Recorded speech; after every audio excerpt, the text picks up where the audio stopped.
Nous saluons nos bien-aimés qui sont connectés depuis Luxembourg. Donc pour ICC Luxembourg, je vois Marie-Michel et Josias. Je salue Comla. Je salue Florence. Où êtes-vous? Partagez le lien autour de vous pour que nous soyons nombreux à commencer au même moment. Pasteur, je ne sais pas de votre côté, qu'est-ce que vous avez remarqué connecté sur la plateforme? Ah, je rends grâce à Dieu, je vois un nom, Kossi, je ne sais pas si c'est Kossidou, en tout cas. Soyez la bienvenue, frère Kossi ou sœur Kossi. Ah, Kossi de Berlin, ok, soyez bénis, Kossi, ICC Berlin.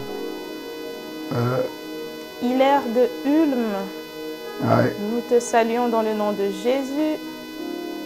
Christelle Chedi, je ne sais pas depuis quel campus tu es connecté. D'accord. N'hésitez pas de rajouter voilà, la ville pour que nous puissions identifier les différents campus qui se joignent à notre programme. Ça fait toujours du bien de savoir qui est là. Hein, voilà. Lorsqu'on identifie, on sait mieux. Voilà. Saluer aussi ceux qui sont connectés avec nous. Donc nous vous encourageons vraiment. Hein, partagez sur vos statuts, tous vos réseaux sociaux, notre lien Zoom. Nous allons commencer dans quelques instants. J'aimerais juste rajouter que pour ceux qui n'ont pas pu suivre, on sait que c'est la période estivale, ceux qui n'ont pas pu suivre la précédente émission peuvent le voir sur notre chaîne YouTube ICC TV Luxembourg. Voilà. Ok. Amen. Voilà, on va démarrer par la grâce de Dieu. Amen. En tout cas, nous rendons grâce à Dieu pour ce jour nouveau, pour la grâce qu'il nous accorde d'être là ce soir, pasteur. Je ne sais pas si vous voudriez bien nous introduire pour ce moment. Ok. Excellent Père de grâce, nous voulons te dire merci. C'est avec un cœur sincère, un cœur ému, un cœur assoiffé qui vient devant toi. Nous venons ensemble, les frères, les sœurs, connectés de divers lieux, mais connectés sur la fréquence du Saint-Esprit. Enseigne-nous ce soir encore une facette de toi que nous ne savons pas. Enseigne-nous ce soir la parole, qu'elle devienne chère en nous. Seigneur, ce soir, nous te recommandons ces instants, nous prions à ce que ta sagesse, à ce que tu nous conduises, à ce que tu nous guides, à ce que tu fasses de ce moment un moment de qualité, un moment de transformation, un moment de libération, un moment d'impact. Esprit de sagesse, esprit de vérité, conduis-nous ce soir. Manifeste la gloire du Dieu le Père au milieu de nous. Seigneur, nous prions pour nos bien-aimés qui sont encore en chemin, ceux qui tardent de se connecter. Nous prions que tu attires ceux que tu as prévu qu'ils puissent entendre ce message ce soir. Merci parce que nous savons que tu vas nous faire du bien. Béni soit ton nom, au nom de Jésus-Christ. Amen. Amen. Amen. Amen. Amen. Amen. Amen. À vous qui êtes connectés. En tout cas, nous vous encourageons à interagir tout au long du programme. N'hésitez pas. Si vous avez des questions, si vous avez une contribution, vous démutez et vous prenez la parole. Voilà, toutes les contributions sont les bienvenues. Amen, amen. Et donc, pasteur, aujourd'hui, nous voulons ouvrir un nouveau chapitre. C'est vrai, on veut ouvrir un nouveau chapitre. Mais la question que on avait posée, que tu avais posée la dernière fois, je pense qu'elle est quand même pertinente de faire un petit récap là-dessus avant d'avancer, parce que c'est la chose à laquelle plusieurs chrétiens sont confrontés. Oui. Et c'était quoi ta question? La question c'était que nous savons ce qu'il faut faire, toutes les recommandations que le Seigneur nous donne. Bon, il n'y a rien qui est caché, mais pourquoi on n'arrive pas à mettre en pratique? Exactement. Et puis le Seigneur nous a conduits sur le livre de Jacques, chapitre 1 Pierre, Jean chapitre 23, chapitre 1 verset 23, et puis 1 Pierre 5, 3. Et j'aimerais juste nous encourager à que, effectivement, comme le Seigneur dit dans sa parole, que de demeurer selon Jean chapitre Jean 15. Voilà, demeurer et c'est là alors que vous allez porter du fruit. Donc vraiment, je nous encourage de demeurer. Ce qui fait qu'on n'arrive pas à pratiquer la parole, c'est parce qu'on ne demeure pas assez. Oui, c'est ce que vous aviez dit la dernière fois. Donc, Assez. on passe vite à autre chose. On passe vite à autre chose. Et c'est vraiment un facteur qui arrive à chaque fois. Qui arrive à chaque fois. Et c'est un peu la parabole aussi du semeur. Vous voyez, non? C'est la parabole du semeur. Avant entendu la parole. Et, avec joie, mais parce qu'il n'a pas des racines, parce que la parole n'est pas enracinée, ben, dès que les tribulations ça ne porte pas de fruit. Dès que le soleil se lève, ben, il n'y a plus de fruits. Dès qu'il y a une difficulté, il n'y a plus rien. Et donc, on a les difficultés de pratiquer la parole, juste le fait que ce n'est pas enraciné. Et Jésus a donné un message là-dessus. Il dit, l'homme, celui qui obéit à sa parole, c'est un homme qui est prudent, qui a creusé, jusqu'à la 3e dimension. Il a choisi de bâtir sa maison sur le roc. Et le creuser là, voilà, c'est la 3e dimension. C'est la dimension de l'esprit. Il n'a pas bâti sur la chair. Ça, c'est le premier creuset. Deuxième creuset sur l'âme. Et le 3e, c'est l'esprit. Voilà. Et c'est lorsque tu laisses le Saint-Esprit rendre témoignage à ton esprit. Et ce que le Saint-Esprit a rendu témoignage à ton esprit, qu'il pleuve ou neige ou il vent, c'est ce que tu vas faire. Amen. Voilà. Amen. Ainsi, merci. Tu aurais creusé. Amen. Voilà. Amen. C'est vrai que cet épisode-là, il y a quelques semaines, je l'ai encore tu l'as regardé, si, revu, parce que c'était très pertinent. J'avais beaucoup apprécié. Le Seigneur nous avait vraiment bénis au travers de cela. Si. Donc, je voulais juste rajouter un peu là-dessus pour dire, si tu n'arrives pas à pratiquer, pose-toi la question, à quelle profondeur es-tu? Voilà. À quelle profondeur es-tu? C'est pour ça que tu es facilement déracinable. Et pratiquer la parole aussi se fait dans plusieurs domaines. Tu peux être bon dans certains domaines. Dans certains. Et pas dans d'autres. Et pas dans d'autres. C'est-à-dire dans certains, tu es enraciné. D'autres, pas encore. Tu n'as pas reçu la révélation parce que tu n'es pas demeuré. Tu n'as pas encore demeuré profondément. Et parfois, c'est les sujets qu'on n'aime pas trop toucher. Voilà. Les sujets qu'on n'aime pas trop. Ou les sujets qu'on pense que c'est un acquis. Voilà. Voilà, c'est ça. Amen. Okay. Amen. Gloire à Dieu. Donc, on pourra aller maintenant dans le texte du jour d'aujourd'hui. Et c'est quoi le texte? C'est quoi le sujet? Ah oui, aujourd'hui, voilà, nous voulons étudier un texte assez pertinent aussi, hein, parce qu'il s'agit de Jésus avec le jeune homme riche. Ok. Hein? Et nous sommes dans l'évangile selon Marc, au chapitre 10. Donc, tous les auditeurs, vous savez, aujourd'hui, on va parler du jeune riche, voilà, qui a rencontré Jésus. Voilà. Ok. Donc, on va le prendre en version lui second, semeur et parole vivante, comme on a l'habitude de faire. Mais j'aimerais bien que cette fois-ci, parole vivante soit prise par quelqu'un sur en ligne. Zoom. Voilà. Ok. Qui aimerait prendre la version parole vivante sur Internet? Ah, je veux bien. Ok, très bien. Et j'ai pas entendu, c'est qui? Ah, ça, c'est Excelia. Ah, Excelia. Ok, très bien. Ah. Aujourd'hui, on ne voit pas Nelly. Ah, j'ai pas entendu Nelly. Ah bon, voilà. Ok. On y va alors. Donc, du coup, on commence par quoi, pasteur? Oui, on prend dans Luc second. Okay. C'est le test de base. Voilà. Nous allons lire dans Luc second 21. Donc, nous sommes dans Marc 10. Nous commençons à partir du verset 13. Des gens lui amenaient des petits-enfants afin qu'ils les touchent, mais les disciples leur firent des reproches. Voyant cela, Jésus fut indigné et leur dit, laissez les petits enfants venir à moi et ne les en empêchez pas, car le royaume de Dieu est pour ceux qui leur ressemblent.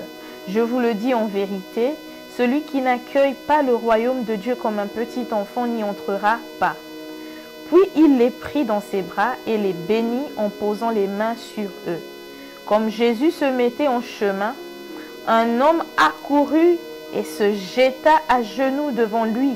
« Bon maître, lui demanda-t-il, que dois-je faire pour hériter de la vie éternelle ?» Jésus lui dit, « Pourquoi m'appelles-tu bon? Personne n'est bon, si ce n'est Dieu seul. Tu connais le commandement.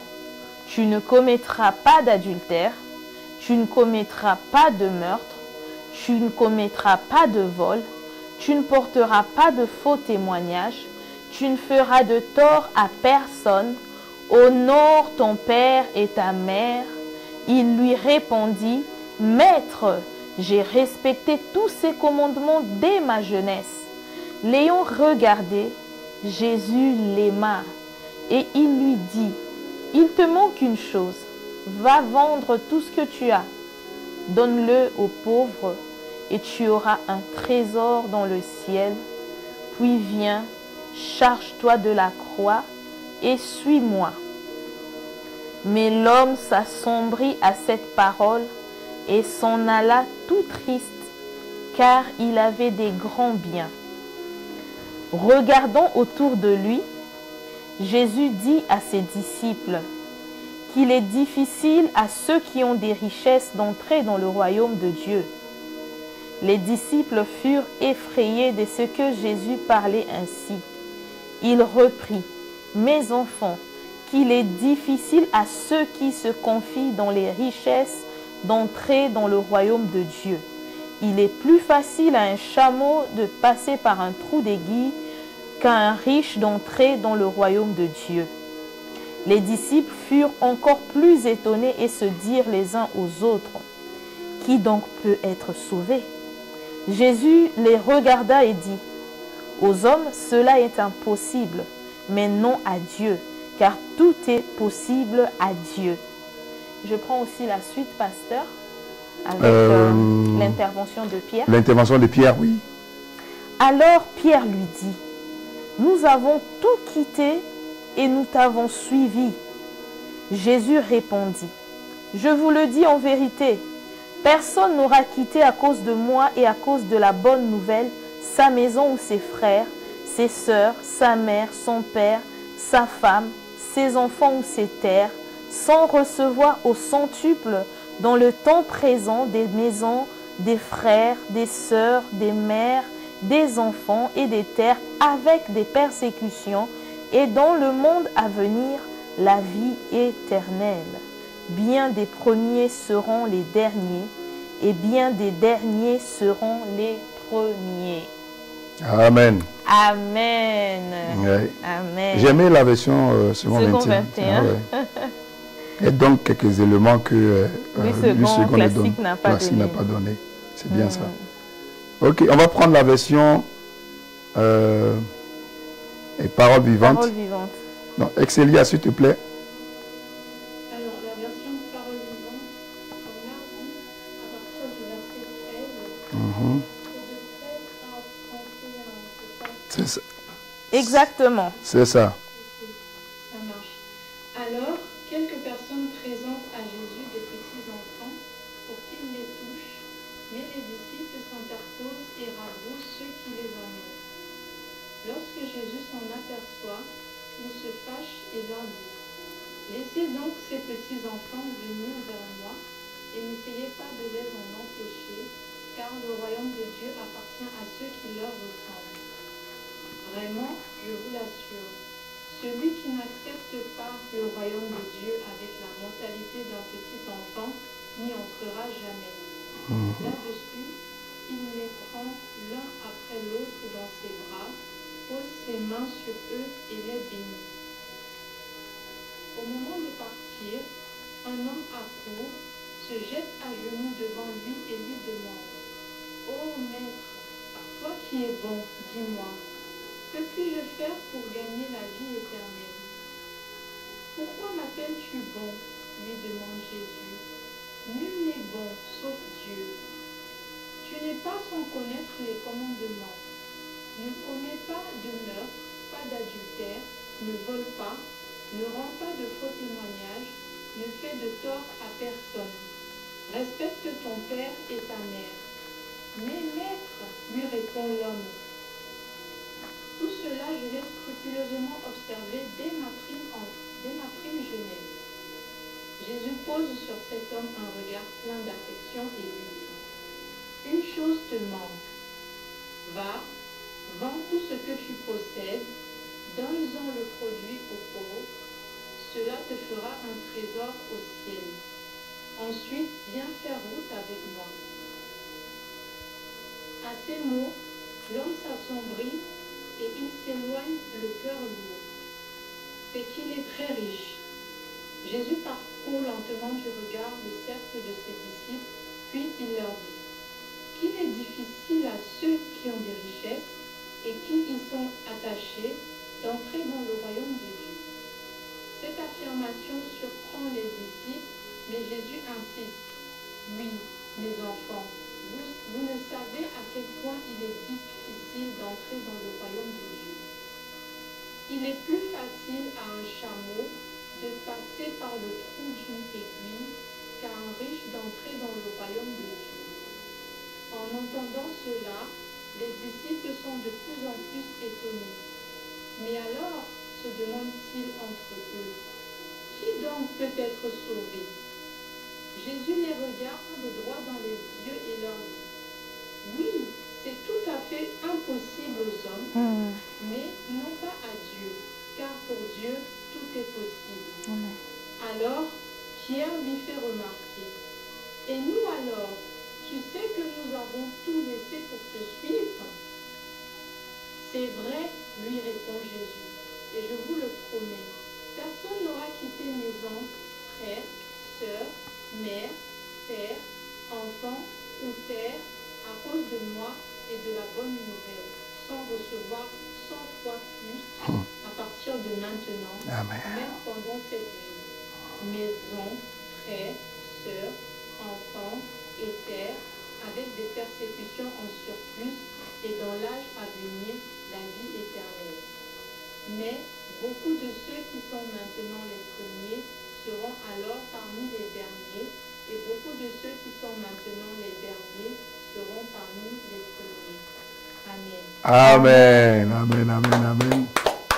Gloire à Dieu. Amen. Ah oui, le texte il est profond. Amen. Le Seigneur nous a expliqué ici là par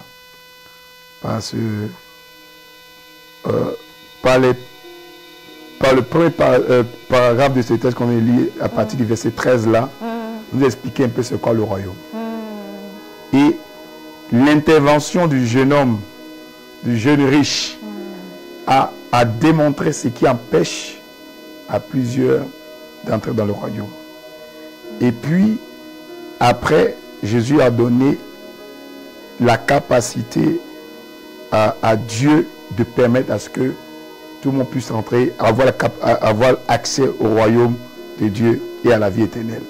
Et surtout, les récompenses qui accompagnent ceux qui ont choisi cela. Donc, il y a pas mal de choses à apprendre ici.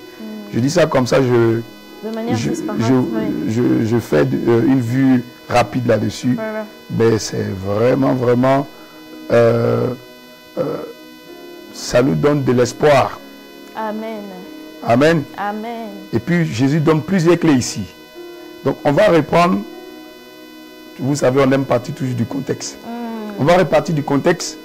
Qu'est-ce qui a amené le jeune homme riche? C'est vrai, on ne va pas trop s'atteler sur le premier point avec les petits-enfants, du verset 13 au verset 16. Mais c'est ce qui amène le jeune homme riche à se jeter par terre. Jésus est en train d'expliquer que il fut un moment où on a amené à Jésus des petits-enfants et que Jésus touchait. Mais c'est l'attitude des disciples. Mais les disciples ont repris ceux qui faisaient cela d'envoyer les petits-enfants. Et Jésus a dit non. Pourquoi vous faites ça? Pourquoi vous faites ça? Laissez les petits-enfants, venez à moi. Et il donne maintenant, car le royaume de Dieu est pour ceux qui les ressemblent. Il donne une clé ici importante. Que le jeune homme riche n'a pas pu résoudre ou n'a pas pu surmonter cette question-là. Que le royaume des cieux est pour ceux qui ressemblent, qui se comportent comme un petit enfant. Vous voyez? Il dit, je vous dis en vérité, qu'à quiconque ne recevra pas le royaume de Dieu comme un petit enfant,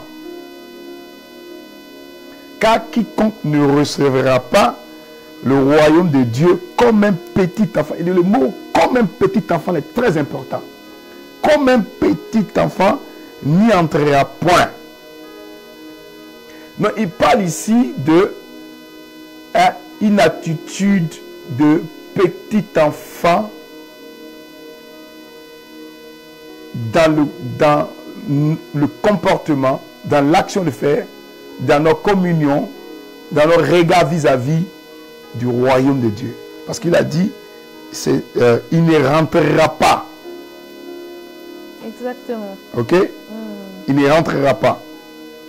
Puis, il a béni. Maintenant, on va parler de nos contextes de ce soir, à partir du verset 17. Maintenant, relis. Maintenant, verset 17. Comme Jésus se mettait en chemin, un homme accourut et se jeta à genoux devant lui. Un homme accourut et se jeta à genoux devant lui. Mais cet homme qui a accouru, qui s'est jeté devant Jésus, c'est un jeune homme riche. Donc, ce n'est pas un homme de manière, un lambda. Voilà, comme un homme, comme ça, qui passait. Non. C'était un jeune homme riche.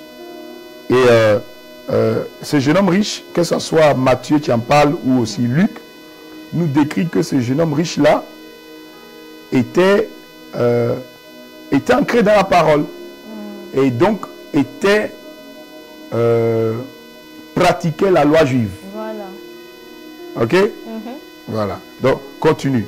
Ce jeune homme riche, donc en guillemets, qui connaît la parole.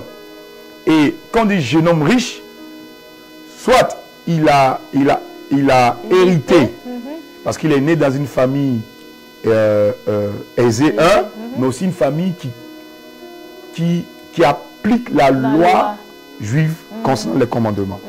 Ok? Voilà. Parce que, continue les textes. Et donc, comme Jésus se mettait en chemin, un homme accourut et se jeta à genoux devant lui.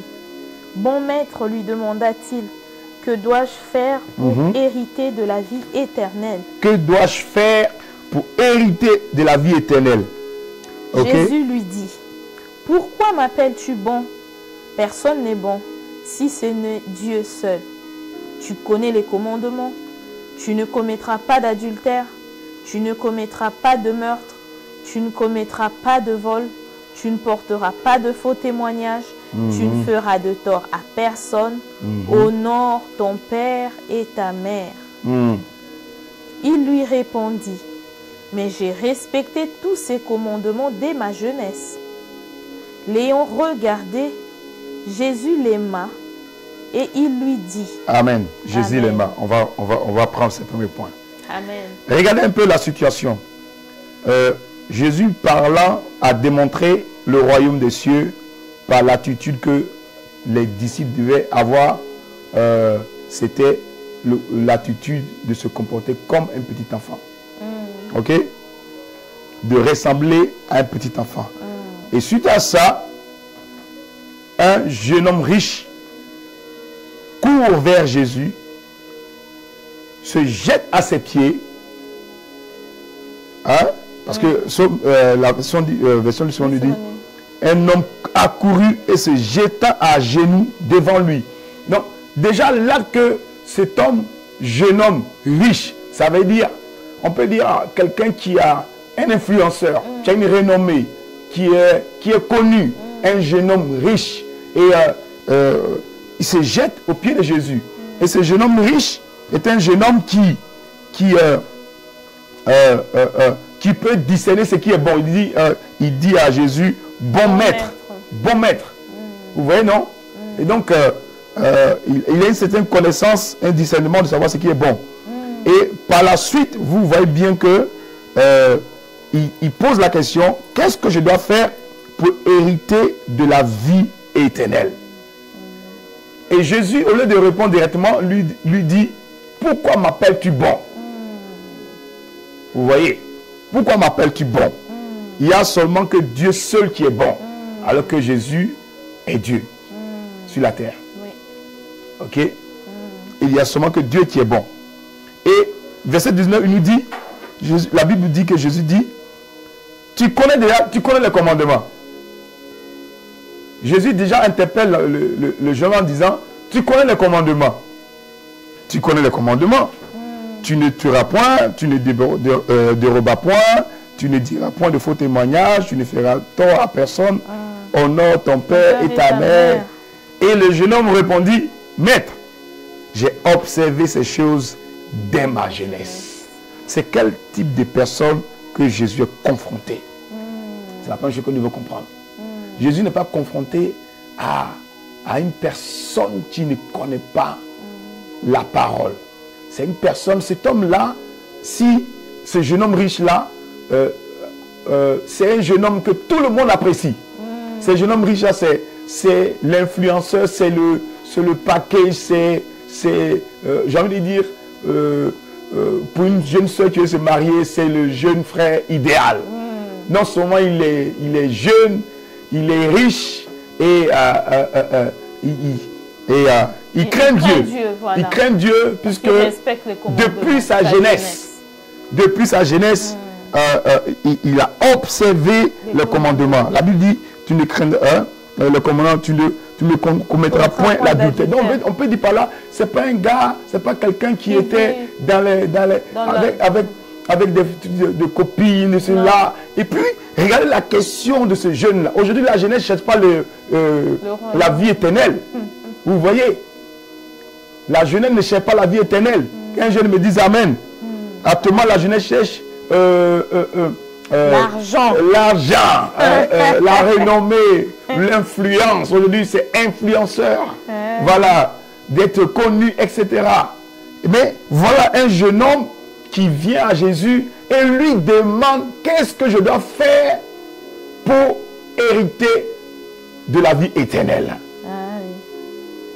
Donc, on voit ici que c'est quelqu'un qui était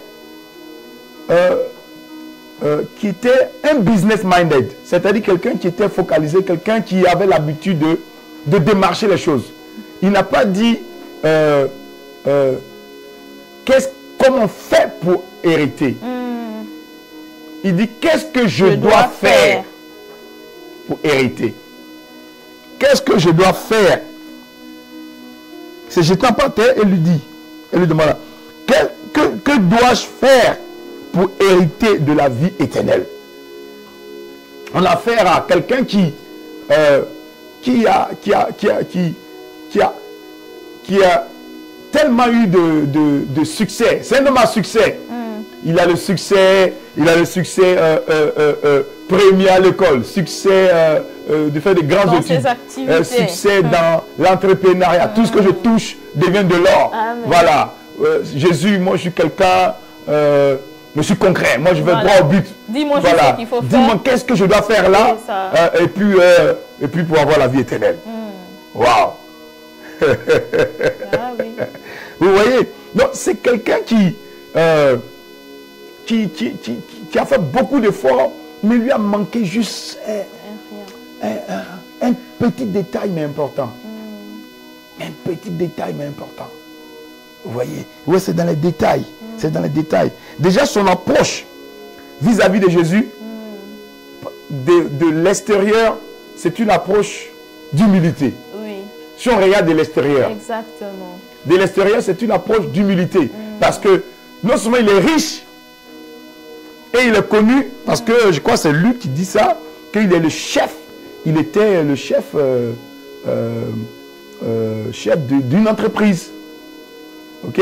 Je crois chef de soit synagogue, mais en fait c'est un chef. La Bible exprime que c'est un chef par rapport à sa position.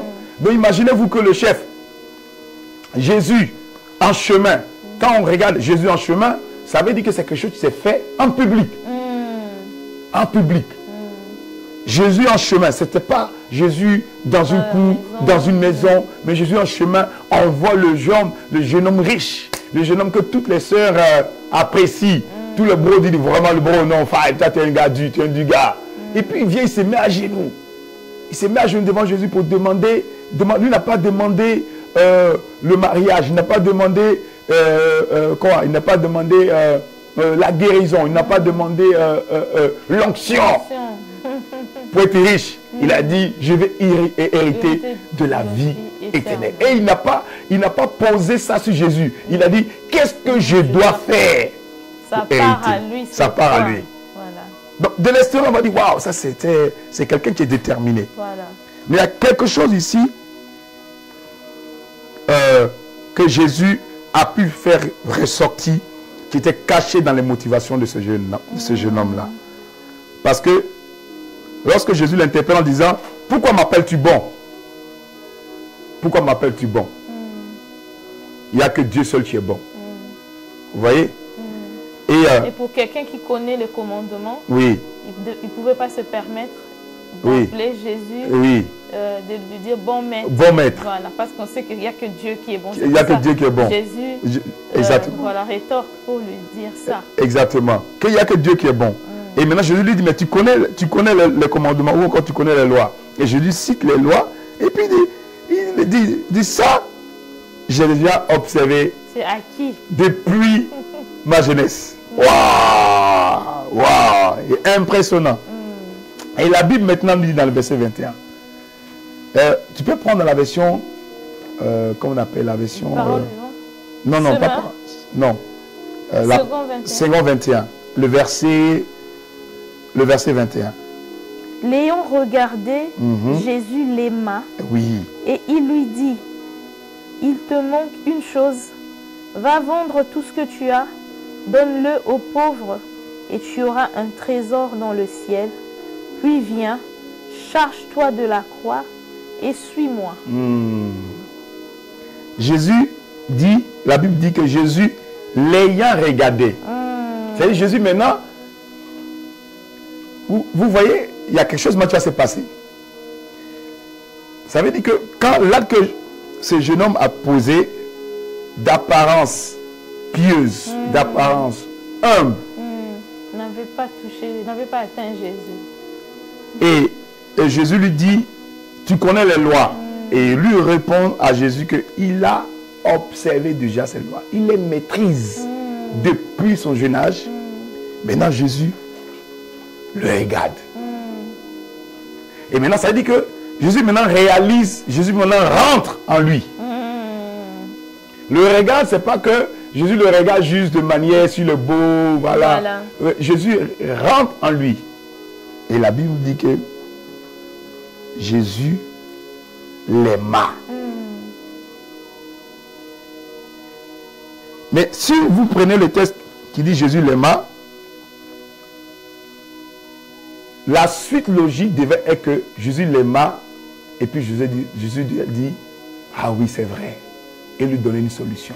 Et lui dit, ok j'ai compris, je vais faire ceci, on va faire ça. Non, la Bible nous dit que Jésus l'aima et lui dit, il te manque quelque chose. Bien-aimé, ce texte-là nous montre que Jésus, quand il nous regarde, il nous aime malgré qu'il nous manque quelque chose. La Bible nous dit que Jésus lui regarda et lui dit, il te manque quelque chose. Mais le manque quelque chose là, lui dit, qu'est-ce qu'il doit faire pour hériter du royaume? C'est ça sa question. Oui, c'est ça son approche.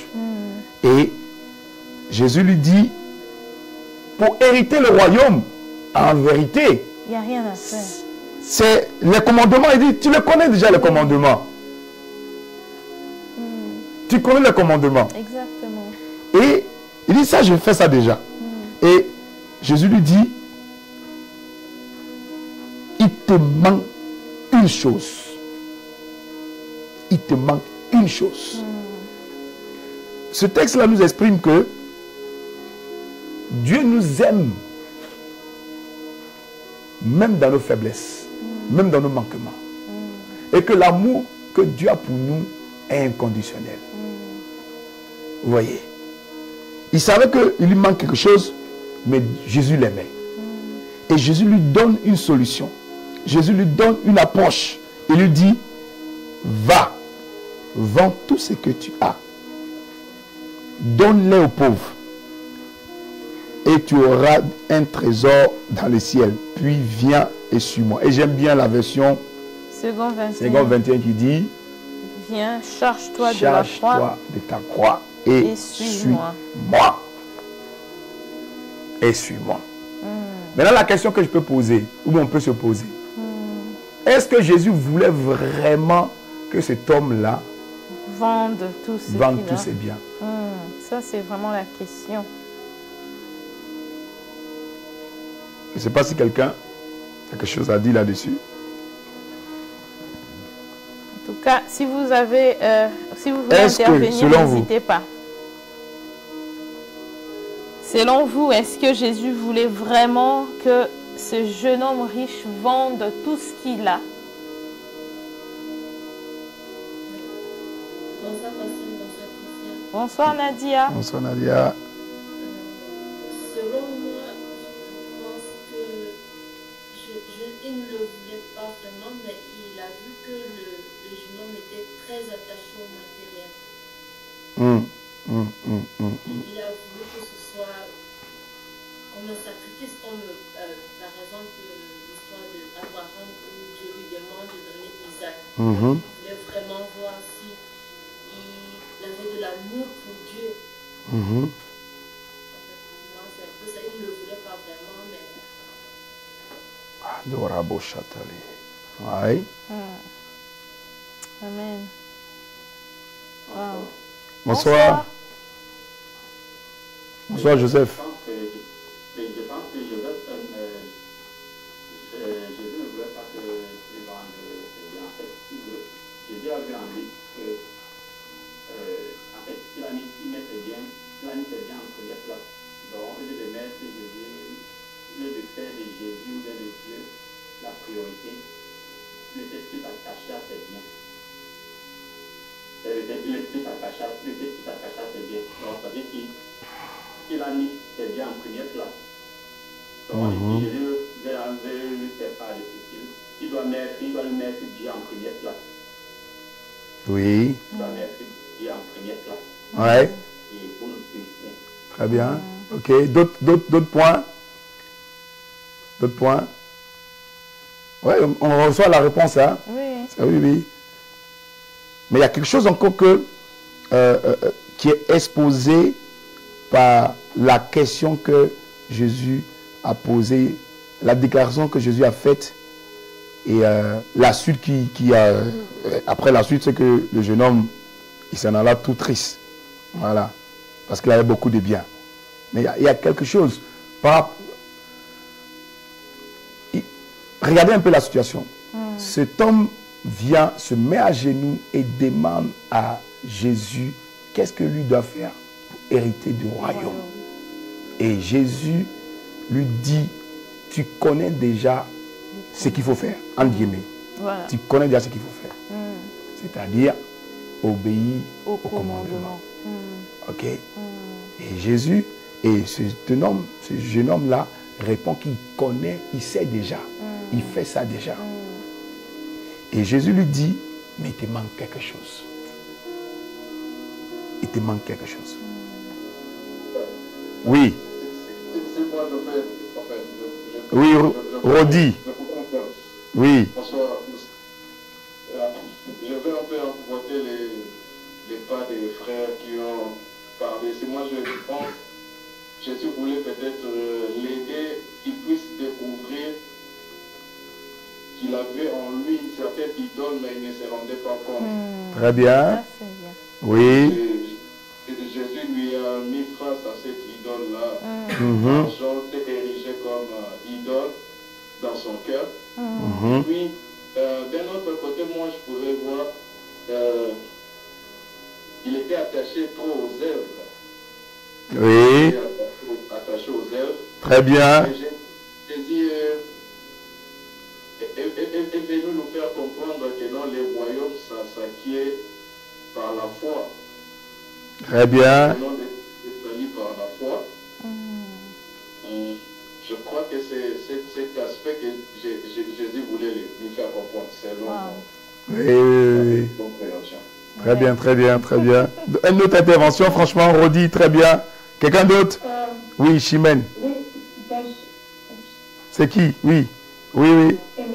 Émilie, oui, Émilie. ok, bonsoir tout le monde.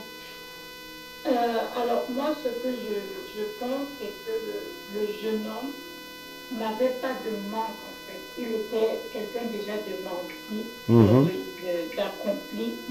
Il avait les biens matériels.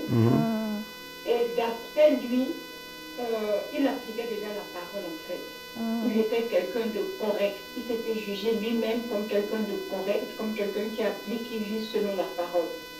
Et en posant la question, il avait comme besoin d'une confirmation de ce que oui, tu fais bien. Voilà. Parce qu'il était un peu, je ne sais pas, comme prétentieux ou en fait, moi je maîtrise. Oui. Ça, c'est ça. Pour aller bomber le torse, que lui, il est vraiment... Très bien, très bien. Oui, on va prendre le point et puis on va... Il y a deux mains levées. Il y avait... Oh, il y en a maintenant une. Il y avait Chimène qui avait aussi levé la main. Oui, Chimène, après on prend Patrick. Oui. Moi, je voulais juste tout simplement dire que sur le moment même, de manière pragmatique, il n'a pas pu obéir du coup au commandement de Jésus. Donc, il a, de manière superficielle, au début, c'est comme s'il reconnaissait bien que c'était le bon maître et qu'il appliquait les lois, mais c'était pas en profondeur, en fait. C'était de manière superficielle et c'était pris pour acquis un peu. Très bien. Wow. Très bien, oui, oui. Très bien. Merci, merci, Chimène. Et Patrick peut s'aider. Et Patrick, tu as levé la main. Et après, on prend Kevin Linda. Bonsoir. Bonsoir. Oui. Bonsoir. Oui, bonsoir, Patrick. Je pense pour ma part que, comme l'a Bible dit dans Matthieu 6:33, chercher premièrement le royaume et la justice, le jeune homme, il a recherché la justice toute sa vie. Mais dans ce cas, Jésus veut montrer qu'il lui manquait le royaume. Donc, il a mis l'accent sur la justice, ça veut dire que mettre la loi en pratique. C'est pour ça que lorsque Jésus lui a demandé de mettre la parole, le commandement en pratique, il a dit non, il a déjà fait. Donc, il a mis beaucoup plus l'accent sur la justice de Dieu. Ok. Et par la question de Jésus veut lui ramener à un autre point qui est de rechercher d'abord le royaume aussi. Oui, Jésus l'a ramené, il faut comprendre que ce qui est essentiel, c'est pas juste de poser des actes religieux. Parce qu'après ça, c'est là que Jésus prend un instant et le regarde. Voilà. Et l'aima. Où on va dire, il a eu compassion. Ok? Oui. Ok? Il a eu compassion. Oui, oui. Très bien, merci bien, Patrick. On va prendre deux autres points là.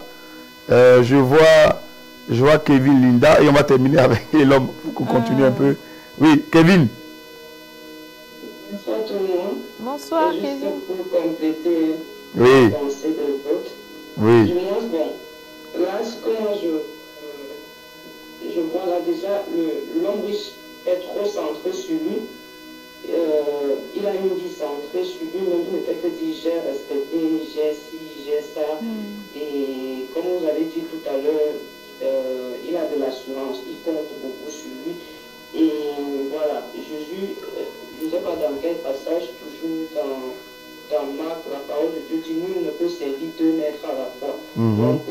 question, c'est de savoir si Jésus voulait vraiment que l'homme soit sauvé. Pour ma part, la volonté de Dieu, c'est que tout soit sauvé. Donc, je pense que Jésus voulait bien qu'il soit sauvé. Mais alors que son cœur est attaché à maman, il est difficile pour quelqu'un de servir 2 mètres. Donc, le monsieur a son cœur attaché à maman et voilà. Et c'est pour ça qu'il ne pouvait pas servir 2 mètres. C'est pour ça qu'il est reparti attristé. Très bien. Parce qu'il il a encore centré sur lui-même. Très bien, très bien. Wow. Très bien. On prend Elom et puis on va maintenant cerner le point. Oui, Elom. Oui, merci pasteur.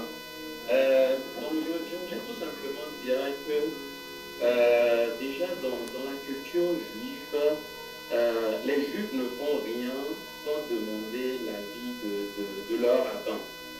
Donc ce sont des gens qui sont très très attachés au rabbin, et Jésus-Christ était aussi maître et rabbin. Et dans la culture juive, une deuxième chose aussi, c'est que les hommes riches étaient considérés comme les personnes qui sont approuvées de Dieu. Un peu comme les pharisiens. Donc on regardait les pharisiens comme c'était les bras droits de Dieu. Donc cet homme riche, à cause de sa richesse, était considéré, ou bien lui-même considérait qu'il était approuvé de Dieu. Et à rencontrer Jésus, je pense qu'il a eu cette envie-là d'avoir la confirmation. C'est ça. Voilà. C'est-à-dire que Jésus lui confirme que oui, que c'était un fils de Dieu, il était aimé de Dieu, qu'il allait aller au ciel après sa mort. Mais malheureusement, donc ça veut dire que dans cette manière de penser-là, il y a c'est-à-dire que le salut par les œuvres. C'est ce que les pharisiens représentaient à cette époque-là. Et ils voulaient avoir cette confirmation-là chez Jésus, auprès de Jésus. Et Jésus voulait, de ma compréhension, voudrait lui révéler la vérité. Pas que voudrait, mais Jésus lui révèle la vérité pour lui dire que tu ne pourras pas être sauvé par les œuvres. C'est ça. Tu as mis ta confiance sur les œuvres, mais les œuvres ne suffisent pas. C'est ça. Pour ça, Jésus dit après que le salut n'est possible que par Dieu. Pour dire que c'est Dieu qui sauve. Ce n'est pas les hommes qui sauvent, ce n'est pas les actes que vous posez chaque jour qui vont vous sauver, mais c'est la foi que vous mettez en Jésus qui va vous sauver. Et là, en ce moment-là, je pense que la seule ici qu'il avait, c'était de mettre sa confiance en Jésus et d'enlever sa confiance sur les œuvres qu'ils avaient, donc notamment ses richesses. Et là, je pense qu'il n'était pas en mesure, donc, comme les bien-aimés l'ont dit, ses richesses étaient un idole pour lui, il n'a pas réussi à renoncer, à sacrifier. Et j'appuie avec le verset qui dit, si ton œil constitue une occasion pour toi de ne pas rentrer dans le royaume des cieux, enlève-le.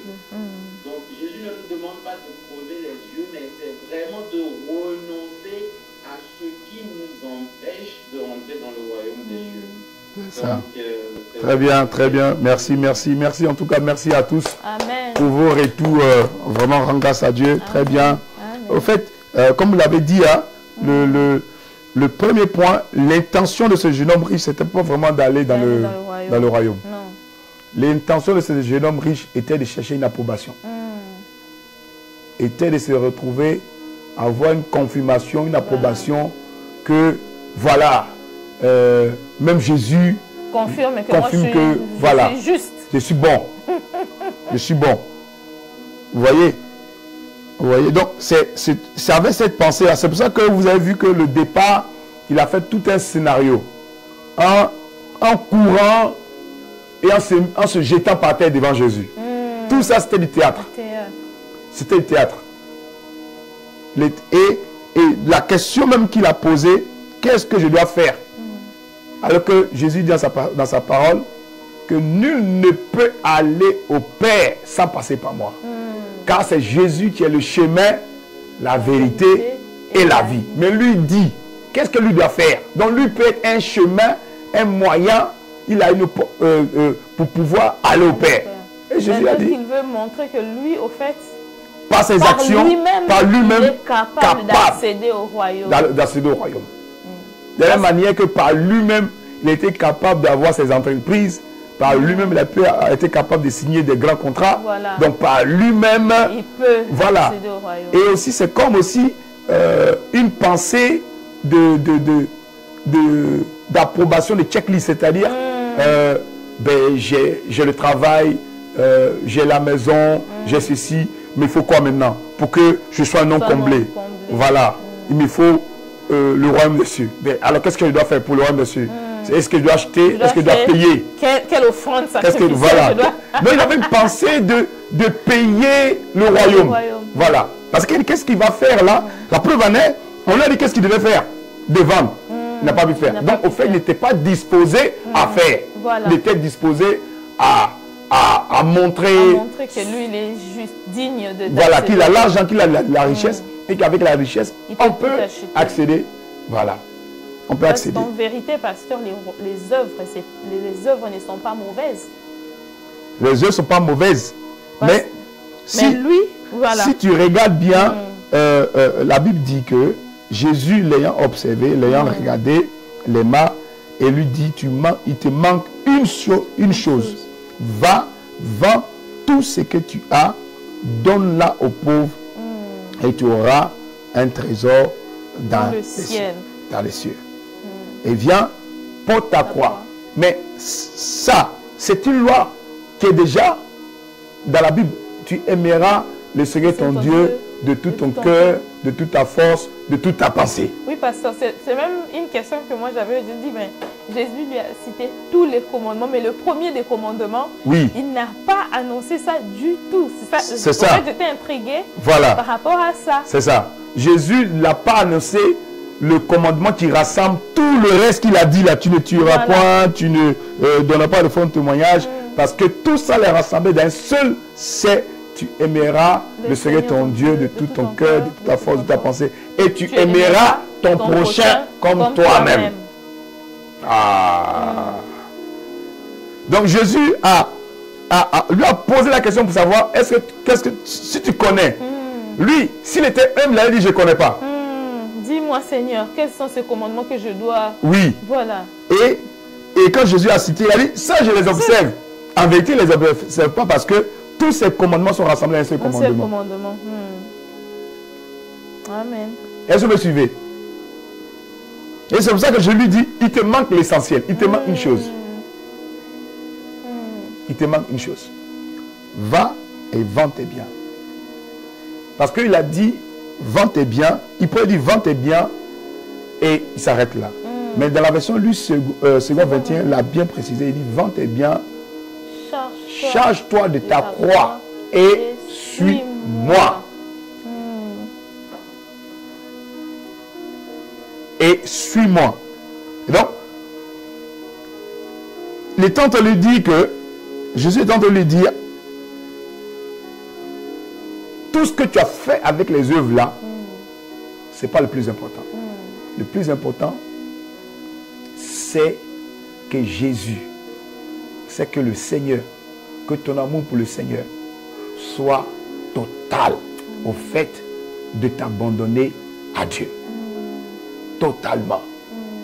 Parce qu'il a, c'est pour ça que dans le second 21, il nous dit, charge-toi de ta croix. Bon, on connaît bien les textes où Jésus a dit de charger sa croix, que celui qui ne charge pas sa croix ne peut pas, n'est pas digne du royaume. Vous voyez? Voilà. Et donc, il est chargé sa croix et de le suivre. Donc, Jésus voulait le faire comprendre que, comme il l'avait dit, hein, ce n'est pas par les œuvres qu'on obtient le salut. Le salut s'obtient par la foi en Jésus.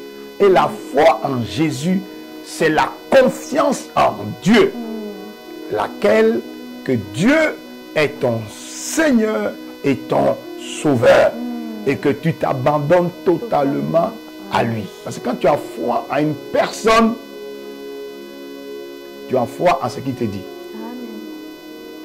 Et c'est ça, tu ramènes dans le texte précédent des petits enfants.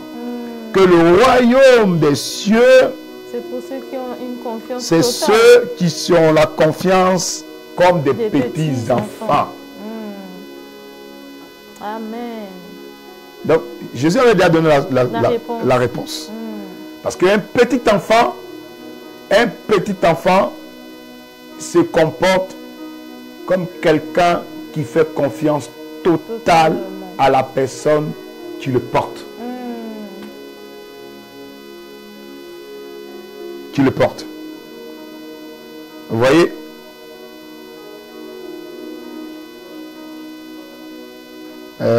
Je regarde un texte là.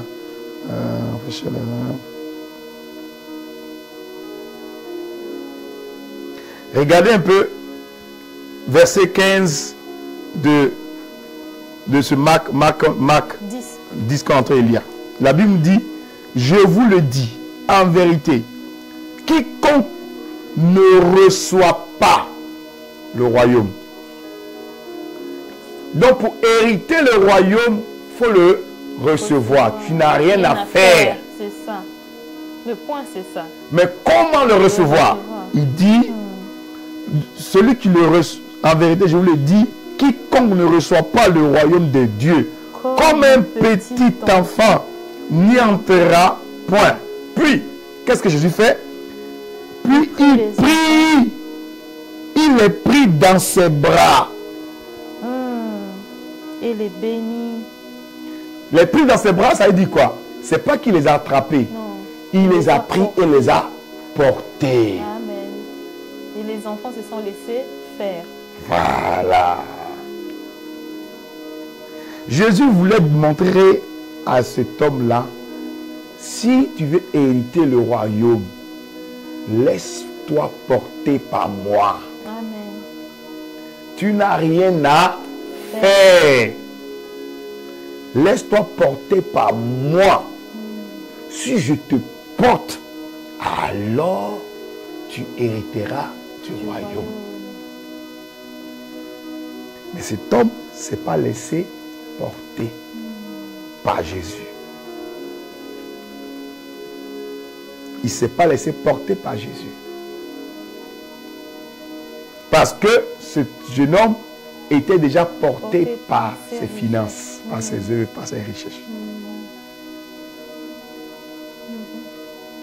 C'est ça qui le portait. Et c'est ses richesses et ses biens qui l'ont porté à venir se chercher une approbation de la part de Jésus. Exactement. Est-ce que vous me suivez? Amen. Voilà. Donc là, on est en train de répondre à cette question-là. Donc Jésus avait déjà donné la clé dans le verset 13, dans le verset 15 et 16. Hériter bien. Alors, ça veut dire quoi pour nous? Ça veut dire quoi pour nous ici? Ça veut dire quoi pour nous? Si je prends ce premier point, avant même d'aller plus loin. Après Pierre vient à poser la question. Ça veut dire quoi pour nous? Ça veut dire que, bien aimé, quand tu viens à Jésus, tu dois te laisser porter. Beaucoup de chrétiens n'héritent pas du royaume. Hériter du royaume ne veut pas dire seulement la vie éternelle. Parce qu'après, Jésus a décortiqué. Parce que Pierre a posé la question, c'est que nous avons laissé nos parents, nos femmes, nos biens, et nous t'avons suivi. Et puis Jésus répond dans le verset 12, dans le verset 29. Je vous l'ai dit en vérité, il n'est personne qui, ayant quitté à cause de moi, à cause de la bonne nouvelle, sa maison, ou ses frères, ou ses soeurs, ou sa mère, ou son père, ou ses enfants, ou ses terres, ne reçoivent en centuple présentement dans ce siècle-ci et des maisons, des frères, des soeurs, des mères, etc. et dans les siècles à venir, la vie éternelle. Donc, le royaume commence ici. Jésus parle doublement. Jésus parle pour tout chrétien qui se laisse porter par Jésus. Se laisse porter par Jésus. Lorsque tu te laisses porter par Jésus, qu'est-ce qui se passe? Ça va te donner un sentiment que tu as quitté. Parce qu'il y aura un déplacement. Amen. Ok? Ok? Amen. Il y aura un déplacement. Lorsque tu te laisses porter par Jésus, tu auras la sensation que tu n'es plus au contrôle. Mais ce n'est pas parce que tu n'es plus au contrôle que Dieu n'est pas au contrôle, que Jésus qui te porte n'est pas au contrôle. Est-ce que vous me suivez? Or, la difficulté pour l'homme, c'est qu'il veut toujours être au contrôle, d'avoir les pieds sur terre. Et je pense que l'attitude de ce jeune homme riche a révélé en vérité ce que nous sommes. C'est ça. C'est pour ça qu'on n'arrive pas à hériter du royaume. Mais hériter du royaume, c'est un double sens. Ça ne parle pas d'hériter de la vie éternelle, mais il parle aussi d'hériter là, les biens. Mais il y a une partie que Jésus a rajoutée, il dit les persécutions. Les persécutions. Ça, j'aime ça. Oui. Parce qu'il y a une dimension, lorsqu'on est porté par le royaume, c'est-à-dire on n'opère plus dans la même dimension que lorsqu'on n'est pas porté. C'est-à-dire ça ramène donc le surnaturel. On ne marche plus par le naturel. On ne marche plus par les naturels. On marche par le surnaturel. On marche par les surnaturels. C'est-à-dire, même dans les défis, même dans toutes circonstances, on voit que ça nous dépasse au fait. Quand on est porté par Jésus, ça nous amène dans la dimension nous en Christ. Parce que quand tu es dans une voiture, c'est la voiture qui te porte. C'est à la vitesse de la voiture que tu vas. Mais tu peux avoir une voiture et c'est toi qui portes la voiture puisque tu peux la pousser. Et tu as tes pieds sur terre. Voilà. Ok? Amen. Mais quand la voiture te porte, tu reçois les capacités de la voiture. Amen. Quand l'avion Jésus-Christ te porte, tu reçois les capacités de l'avion dans laquelle tu es. Donc c'est nous de se laisser porter.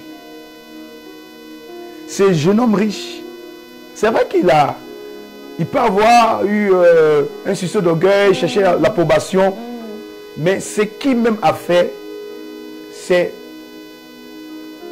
le fait qu'il ait des biens. Mais il y a Jésus qui a donné un point ici. Peut-être on va terminer avec ça. Il dit, verset 22, il dit, mais affligé de cette parole. Lorsque Jésus a dit à ce jeune homme-là, vendre tout ce qu'il a. Vends tout ton trésor, puis viens et suis-moi. La Bible nous dit, mais affligé par cette parole.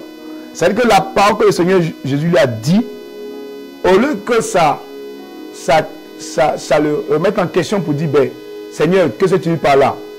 Et il devait peut-être me poser la question que Pierre a posée après. Seigneur, si je laisse tout ça, qu'est-ce que ça veut dire? Voilà, qu'est-ce que je deviens? Qu'est-ce que je deviens? Mais la Bible nous dit, affligé par cette parole. Je prends la version seconde 21. Mais l'homme s'assombrit cette parole. L'homme s'assombrit par cette parole. Et s'en alla tout triste, car il avait des grands biens. Il s'en alla tout triste, car il avait de grands biens. Donc, cette parole-là, dès que Jésus l'a dit, vends tes biens, je peux dire différemment, Jésus l'a dit, laisse-moi te porter. Parce qu'il a dit, suis-moi. Suis-moi. Suis-moi. Donc, tu vas me suivre. Tu ne vas pas faire autre chose. Tu vas aller où je te dis d'aller. Donc, je vais te porter. Comme il a illustré en prenant les enfants et les bénit. Parce que dans la version, dans le verset 16, la Bible dit que Jésus prit les enfants dans ses bras et les bénit. Et les bénit. Amen. Et les bénit. Quand tu es dans les bras du Seigneur, tu es béni. Amen. Amen. Tu es béni. Et donc, cet homme, au lieu de se laisser porter par les bras du Seigneur pour manifester la bénédiction véritable, n'a pas voulu se laisser porter. Pourquoi? Parce que, comme je l'ai dit, il était déjà porté par ce qu'il possédait. Ça veut dire que l'amour de ses biens avait déjà pris la place dans son cœur. C'est pour ça qu'il s'est assombri. C'est pour ça qu'il est devenu tout triste. C'est pour ça qu'il est devenu tout triste. question, pasteur. Oui, je prends la question. Dans le chat. Oui. Donc c'est Hilaire qui demande quelle différence y a-t-il, si différence existe entre le royaume de Dieu et le royaume des cieux. Entre le royaume de Dieu et le royaume des cieux. Ah, ça c'est une autre thématique. Voilà. Donc, je ne sais pas si on aborde ça. Si on va aborder ça. Bon. Le royaume de Dieu, c'est là où Dieu a fait son QG. Ok? Et il y a plusieurs cieux. Le royaume des cieux, c'est tout ce qui englobe le règne de Dieu. Ok? Amen. C'est pour ça qu'on parle du royaume des cieux.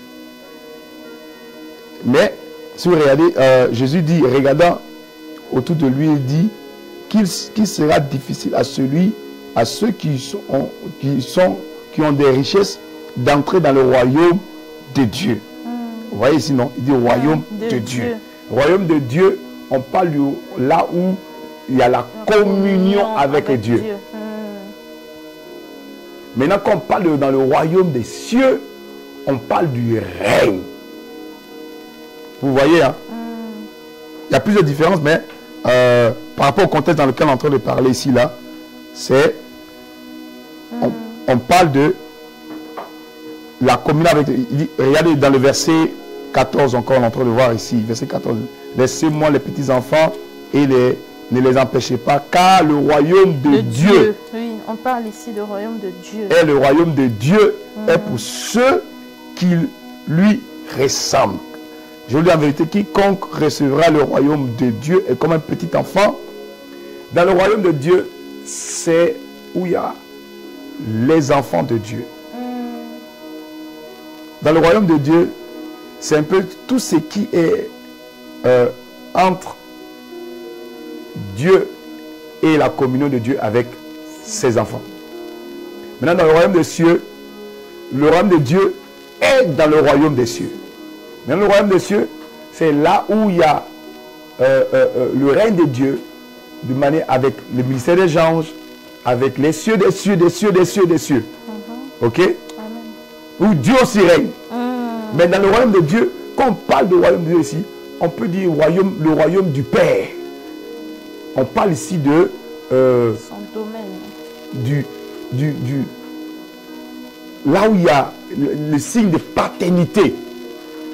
C'est comme un peu... Le royaume de Dieu, c'est comme un peu le cœur de Dieu. Vous me suivez? Amen. Le royaume de Dieu, c'est comme un peu le cœur de Dieu. C'est là où le trône de Dieu est établi. C'est là où Dieu siège. Vous me suivez? Amen. Voilà. Voilà. Amen. Donc, rapidement, répondre à sa question. Amen. Merci, pasteur. Et donc, on était arrivé au point où... Au verset 22. Voilà. L'homme s'assombrit à cette parole et s'en alla tout triste, car il avait des grands biens. Et regardez verset 23. Jésus répond, regardant autour de lui, et dit à ses disciples qu'il est difficile à celui qui ont des richesses d'entrer dans le royaume de Dieu. Vous voyez, d'entrer dans le royaume de Dieu. Ici, on parle du royaume de Dieu. Pourquoi? Parce que la richesse ici, il ne parle pas de fait de l'argent. Non. Ok? Il parle de la richesse où la personne est attachée à quelque chose. et que c'est ça sa source. Oui.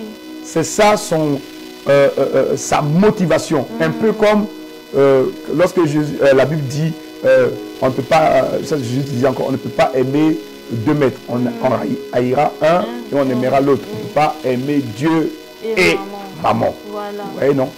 Voilà. Et maman. C'est exactement ça, pasteur, parce que je pense que lorsqu'il parle de richesse, que ce soit la personne qui peut être pauvre, entre guillemets, financièrement, matériellement, il a toujours quelque chose sur quoi il s'attache.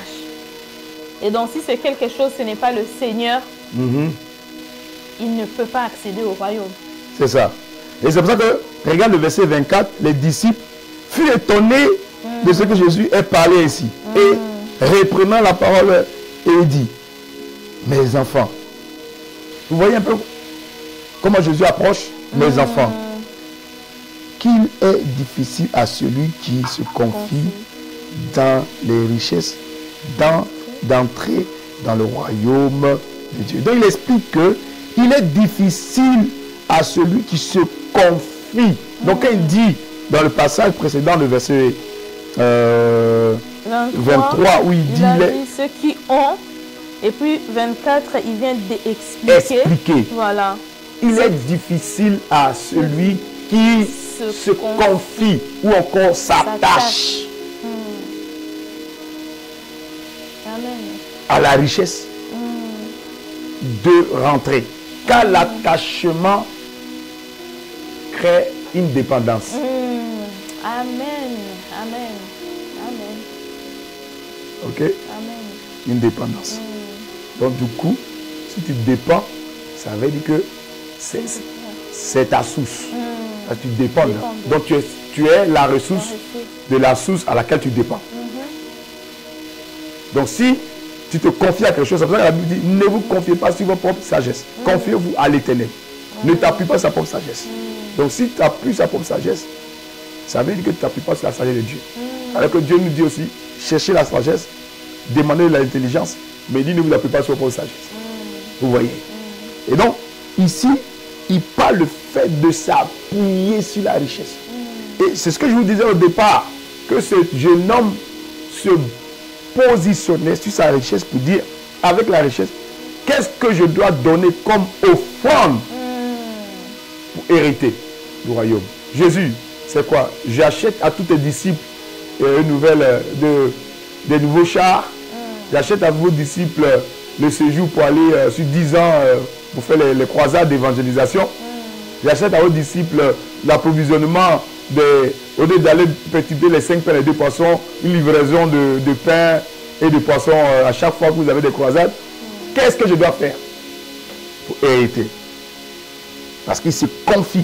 Et donc, de ne pas se confier, de ne pas s'appuyer sur la richesse. Il dit, si tu appuies sur la richesse, il est difficile de rentrer dans le royaume, je ne dis pas de cieux, mais de Dieu. Amen. Ok? De Dieu. Maintenant, il explique. Verset 25. Ah, cette partie est importante. Hein? Moi, je pense qu'on ne pourra pas finir ça.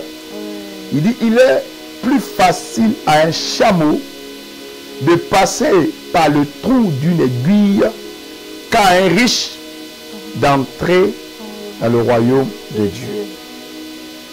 Et c'est vraiment le vrai challenge de ces temps de la fin sur le fait de courir,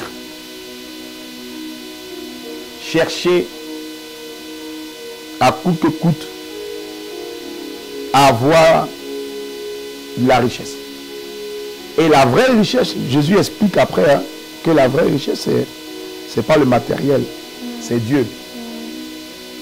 Parce qu'il explique après, il dit, si quelqu'un a quitté ses enfants, qui sont une richesse, son travail, qui est une richesse, ses biens, qui est une richesse, pour Dieu, pour l'évangile, il dit, tu l'auras en centrique dans ses siècles présents. Parce que la vraie richesse, c'est Dieu. Et donc, il parle ici de nous de faire attention pour ne pas qu'on s'attache à l'argent. L'amour de l'argent. C'est de voler là, c'est de ça qu'il parle. L'amour de l'argent. Et c'est très facile de tomber dans le piège de l'amour de l'argent. Lorsque tu cherches, lorsque tu veux accomplir des œuvres, tu as des ambitions, et que tu te laisses pas porter par Jésus le Christ, mais plutôt que toi tu veux porter Jésus. Et c'est ça.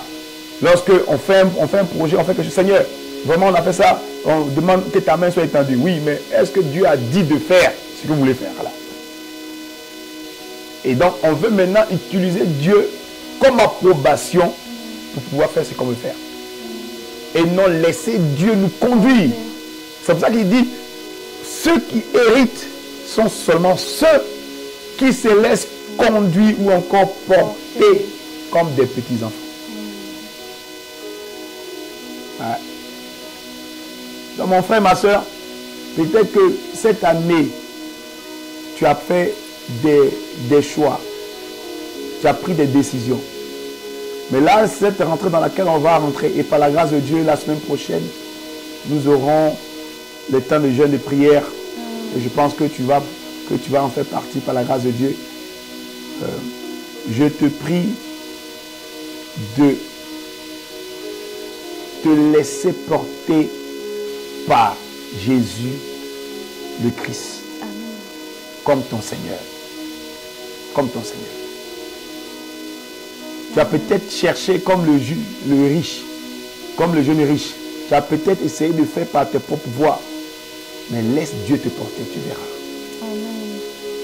Tu verras comment il va te faire gagner du temps. Peut-être que tu as voulu pour toi, on ne va pas parler forcément de la richesse, mais peut-être que c'est pour toi, c'est le mariage. Tu as essayé plusieurs relations qui ne marchent pas. Comme Jésus avait dit à la femme samaritaine, prends le jeune homme avec qui tu es et venez à moi. Laissez-moi vous porter et tu verras. Peut-être que c'est la santé. Tu as voulu par toi-même trouver des solutions, ou peut-être c'est pour avoir des enfants. Parce que au niveau de la santé, il y a certaines choses qui ne vont pas. Mais si tu te laisses porter par Jésus le Seigneur, tu verras. Toutes ces pratiques que tu fais là, toutes ces choses que tu fais, il y a tellement de... aujourd'hui, tellement de choses à l'extérieur, dans les réseaux, si tu fais pour pouvoir être vu, être connu, toutes ces choses-là. Mais tout ça, ces choses, ce n'est pas mauvais. Mais tu dois te laisser porter par le Seigneur. Amen. Lorsque tu te laisses porter par le Seigneur, on te fera la guerre, mais on ne te vaincra pas. Quand tu te laisses porter par le Seigneur, on ne pourra pas t'atteindre. Parce que pour t'atteindre, il faut atteindre le Seigneur. Parce que tu es localisé, domicilié dans le Seigneur. Amen. C'est pour ça que il est important de faire confiance au Dieu que tu connais. Amen. Fais confiance à Jésus. Serre-le de tout ton cœur. Donne-lui toute ta vie, pas une portion de ta vie. Ne fais pas le jeu d'équilibriste. Donne-lui totalité de ton être. Pas juste de ton esprit, mais de ton corps et de ton âme. Amen. Laisse Dieu porter cela. Amen. La Bible explique que Jésus a porté tous nos péchés sur la croix. Il n'y a rien que tu veux porter que Jésus n'a pas porté sur la croix. Voilà pourquoi il a dit, prends ta croix et suis-moi. Alléluia. Amen. Si tu laisses Jésus te porter cette année dans laquelle nous sommes, Dieu n'a pas dit son dernier mot. Amen. Il peut encore le faire. Amen. Il est le Dieu de miracles. Il a dit aux disciples, là, on peut répartir vite fait, où il disait pour les hommes, les disciples étonnés, il est dit les uns les autres, Jésus regardait et dit, cela est impossible aux hommes. Verset 27. Jésus les regardait et dit, cela est impossible aux hommes, mais non à Dieu, car tout est possible à Dieu. Qu'est-ce que tu as raté cette année? Tout est possible à Dieu. Laisse-toi porter par Dieu.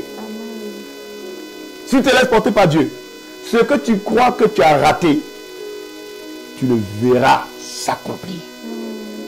Tu le verras se manifester. Laisse Dieu faire.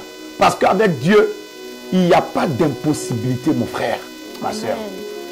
C'est quoi? Les richesses? C'est quoi? Les trésors? C'est quoi? La renommée? C'est quoi? La santé?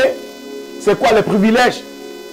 Tout ça, tu le trouveras en ton Seigneur. Et j'aimerais terminer, peut-être même tu me suis ce soir, mais tu n'as même pas donné ta vie à Jésus. Tu peux venir à l'église, mais tu n'as pas donné ta vie à Jésus. C'est ce qu'avait demandé ce jeune homme riche, mais n'était pas sincère. Mais le Seigneur me met à cœur ce soir de te donner cette opportunité-là. Toi, tu me regardes, toi, tu m'écoutes. Là où tu es,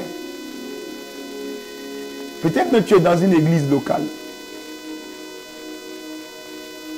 Tu viens à l'église, mais tu n'as jamais donné encore ta vie à Jésus. Parce que donner sa vie, c'est sa vie. Ça veut dire tout ce qui te renferme et t'identifie. Donner ta vie, ce n'est pas juste donner ton argent à Dieu. Dieu n'a pas besoin de ton argent. Donner ta vie, ce n'est pas juste donner tes dimanches à Dieu. Amen. Donner ta vie, c'est donner ta vie. Amen. Donner ta vie, ce n'est pas juste donner ton mariage à Dieu. Donner ta vie, c'est donner toute ta vie. Donner ta vie, ce n'est pas juste donner ta santé à Dieu parce que tu es malade. Donner ta vie, c'est donner toute ta vie. Amen. Donner ta vie, c'est donner ton cœur, c'est donner ton âme, c'est donner ta respiration. C'est donner tout ce que tu es à Dieu. Quand tu donnes ta vie à Jésus et que tu te laisses porter par Jésus, il est le Dieu de toute possibilité. Il va te faire, il a dit, les derniers seront les premiers seront les derniers. Avec Dieu, il n'y a pas d'impossibilité. Amen. Il est capable de tout faire. Donc je prie ce soir, si tu es d'accord avec moi là où tu es, tu vas juste prier cette prière et tu vas pour accepter Jésus comme Seigneur.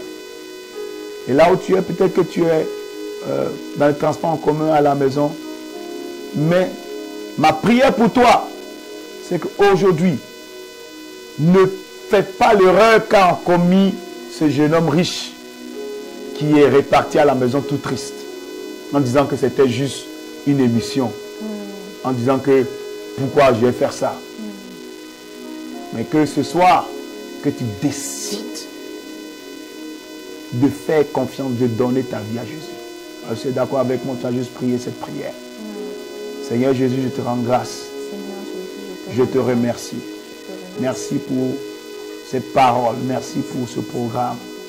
Merci de nous avoir montré l'importance de te faire confiance. Merci de nous avoir fait comprendre que hériter le royaume, ce n'est pas par le vouloir, ce n'est pas par le faire, c'est par le fait d'accepter, t'accepter comme Seigneur, comme Sauveur.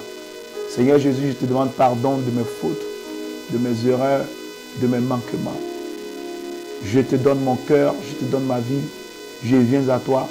Pardonne-moi de tout ce que j'ai pu faire. Lave-moi par ton sang. À partir de maintenant, je veux être tout entier à toi.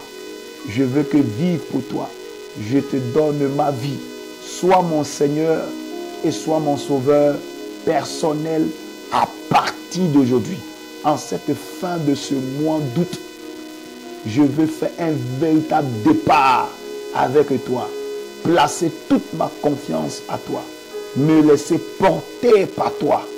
Oh, et vivre que pour toi. Au nom de Jésus. Amen.